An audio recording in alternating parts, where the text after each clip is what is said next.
Harry's Wife, Part 101.5, Title Time. Hello, I'm H.G. Tudor. The recent death of Queen Elizabeth II provides us with a wealth of material with regard to understanding more about Harry's wife's behaviour, her intentions, and why she does as she does. Naturally, because I've been about other matters, and therefore there was a hiatus for a few days, I'm catching up on this material. But it's worth waiting for and analysing because of what it tells us, and there's plenty more to come. This time, we turn to the issue in relation to titles. The Guardian, in a piece, tells us, Harry and Harry's wife's children become Prince Archie and Princess Lilibet. The death of the Queen means that the Duke and Duchess of Sussex's son, Archie Mountbatten Windsor, is now technically a prince, a title that his mother, Harry's wife, had suggested was denied to him because of his race. Lie, revision of history, provocation. His younger sister, Lilibet Lily Mountbatten Windsor, is also entitled to be a princess after the death and the accession of her grandfather, the Prince of Wales, to the throne. Harry's wife had spoken during an interview last year with the US broadcaster Oprah Winfrey of her shock at being told Archie would not get police protection because he did not have a title, and suggested that the decision was taken because of his mixed race. The Sussexes indicated in an interview that they had expected Archie would be given the title of prince after Charles acceded the throne, but that they had been told that protocols would be changed in line with Charles's wish for a slimmed-down monarchy, so that the child would be excluded from becoming an HRH and prince. Therefore, accordingly, nothing at all to do with mixed race. Yet again, playing the racist card by Harry's wife.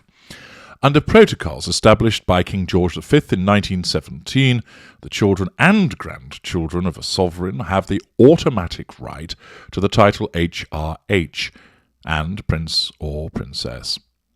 At the time Archie was born, he was the great-grandchild of a sovereign, not a grandchild. But to prevent him from becoming a prince, the king would have to issue a letters patent, amending Archie's right to be a prince and Lily's right to be a princess. Asked in the Winfrey interview if Archie being a prince was important to her, Harry's wife had replied if it meant he was going to be safe, then of course. This was said against the backdrop of extended members of the royal family not having an automatic right to police security. George V's declaration meant that only Prince George, as a great-grandson of the monarch, down the direct line of succession to the throne, was originally entitled to be a prince, as he is the eldest son of the Prince of Wales. So those are the observations from The Guardian. Tyler.com, in an article by Aisha Nazari, tells us, the Duke and Duchess of Sussex children, Archie Mountbatten Windsor and Lilibet Lily Mountbatten Windsor, are entitled to be a prince and princess respectively, following the death of Queen Elizabeth II, age 96. Now that Harry's dad Charles is king, his and Harry's wife's little ones have an HRH title, thanks to rules set out by King George V in 1917. Archie and Lily are now the children of a son of a sovereign, so can technically use the prince and princess titles if their parents so choose. As it stands, the royal succession is as follows: Prince Charles, who is now king, Prince William, Prince George, Princess Charlotte, Prince Louis, Prince Harry, and Master Archie. The Duke of York, Princess Beatrice, and Princess Eugenie also follow. Accordingly, this identifies that they could be a prince and princess if the title is so used. The Mirror reports also, in an article by Laura Sharman, Prince Harry and Harry's wife's children can use new royal titles upon Queen's death. It means the Sussex children are now technically Prince Archie and Princess Lilibet Mountbatten Windsor. The change comes under rules set out by King George V in 1917. Reference is also made to the allegations that Harry's wife put by way of her lies about him being denied the title of prince as a consequence of his skin colour. When asked if it was important for her that Archie be called a prince, Harry's wife said she does not have any attachment to the grandeur of official titles. Hypocrisy. Revision of history. Why then does she keep using the Duchess of Sussex if she has no attachment to something that she's roundly criticised and wanted to distance herself from? She added, but she said it was about the idea of our son not being safe, and also the idea of the first member of colour in this family not being titled in the same way that the grandchildren would be. It's got nothing to do with his skin colour. Of course, she plays the race card once again by triangulating people with it. So 3 of many newspapers that have commented upon the fact that Archie and Lily are entitled to the title of prince and princess if their parents decide to use them, and of course whether Charles doesn't do anything to prevent it. That, of course, is something that might be available to him, but more on that on another occasion. The Daily Mail tells us in an article by Jonathan Rose, Harry and Harry's wife's children, Archie and Lilibet, continue to be listed as Master and Miss on updated order of succession, despite technically being entitled to the titles under royal rules. Harry and Harry's wife's children are not listed as a prince and princess on the updated order of succession published by Buckingham Palace following the Queen's death. As grandchildren of the reigning monarch, the children of the Duke and Duchess of Sussex are technically entitled to the titles, but in an updated order of succession under King Charles III, listed on the royal website, Archie Mountbatten Windsor 3 and his sister Lilibet 1 are listed as Master and Miss. There's more about what went on in the explosive Oprah Winfrey interview, and then it continues, the Sussex's friend and preferred journalist, read for that Lieutenant, Omid Scobie, the improbably named, wrote on Twitter, as son of the king, Harry's children have the right to become HRH Prince Archie and HRH Prince Lilibet. Right now, however, the two are listed with their original stylings. Well, Omid Scobie, rather than trying to shit-stir in your usual way as a consequence of provocation by proxy on behalf of your paymistress, I would suggest you understand more about the United Kingdom and its constituent parts, because, according to your latest gaffe, you plastic-faced idiot, you think that Scotland isn't in the United Kingdom. Well done, you pleb. Anyway, returning to the Mail, it talks about the rules set out in 1917.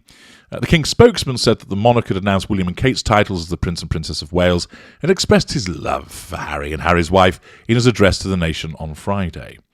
While the website was updated for the Waleses, clearly updating love on a website doesn't quite work, so we've not quite done that. But clearly he does love them. We'll be working through updating the website as and when we get information, he said on Saturday.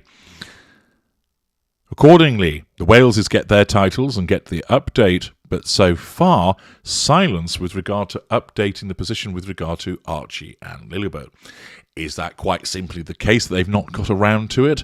Well, that's what the spokesman seems to be suggesting, but to my mind, that isn't. It doesn't take long. While you're there updating the Waleses, you can just update Archie and Lilibet, can't you?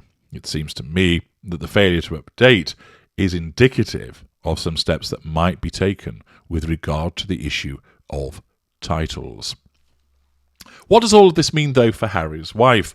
Well, of course, as I mentioned earlier on, we have the hypocrisy of her saying that she wasn't really into the grandeur of official titles despite her clinging onto her own and using it left, right and centre. The fact is, she will want them to be afforded the titles of Prince and Princess because of the status. She will also want it because those children are an extension of herself, and as I've explained to you elsewhere, the children are Narcissus' little mirrors, little extensions of the narcissist that are utilised again for the prime aims, but the child's achievements, titles, successes, etc. are commandeered by the narcissist and utilised for themselves, and therefore the titles would be most important to Harry's wife, as in effect they're seen as her titles. Of course, it would occur Why would they be bothered about titles if they're meant to be private citizens and they want this much-lauded privacy that they've banged on about but never seem to actually embrace? Well, of course, this once again demonstrates the compartmentalisation and hypocrisy of Harry's wife. We want to be private, but we want titles, and if you don't give us the titles, you're racist. But you don't really want them, apparently, but of course she does, and, like any narcissist, she is that weather vane, whirring in the wind, trying to face all waves at once. If the titles of Prince and Princess are not granted, that will wound Harry's wife, because her narcissism deems it as a slight towards her. Furthermore, it will necessitate her asserting control to nullify that threat to control posed by this, which will mean that she would respond by kicking up a fuss and saying it's further evidence of racism or that they're picking on them. Yet, the reality is you don't want to be in the royal family, therefore why should you have these titles? But typical of the way of the narcissist that Harry's wife is, she wants everything at once. I want the freedom to merge and not be part of the royal family, but I also want to keep hold of the title. What are the observations below the line in relation to these developments? Well, Luca Om poses the question I just have, why are they asking for titles if they want privacy and to be private citizens, not even living in the United Kingdom? Diane, Harry's children don't live in the United Kingdom. They will rarely visit and will never have any royal responsibilities. So why do they need titles? Queen B, why should someone who lives in the United States and shows little or no respect for the monarchy want or expect titles for her children? Hello, it's me. Well, there you have it. The decision has been made. No title to Harry's children. Charles has said he wants a streamlined monarchy with only working royals. September Mom 19. They are American children. They do not need titles, and besides, they have no idea who the royal family is, thanks to their mother. Chloe Moyle. Why would they have titles? The parents have left the royal family and are private citizens. Fancy Numbers 5. Not only do they not live or work in the United Kingdom, but the parents have done their best to bring down the royal family. Why should the royal family allow titles for any of them? US Royals fan cannot stand the Duchess. She wants California, not Great Britain. Read her interview in The Cut, very telling. Harry was always so family first oriented until he brought Miss Hollywood into the fold. Don't be so convinced this walkabout today will be anything more than that. She's quite the little actress. And as usual, on it goes with the criticisms identifying hypocrisy. And of course, many of the people raising these questions as to why does she want the titles would do well to listen to this video to understand that on the one hand, she doesn't want to be part of the royal family because that enables her to assert control and nullify the threats to control posed by being part of that family, but by the same token, she sees nothing wrong because her narcissism blinds her to the hypocrisy of wanting titles for herself and, of course, for her children. I'm H.G. Tudor. Thank you for listening.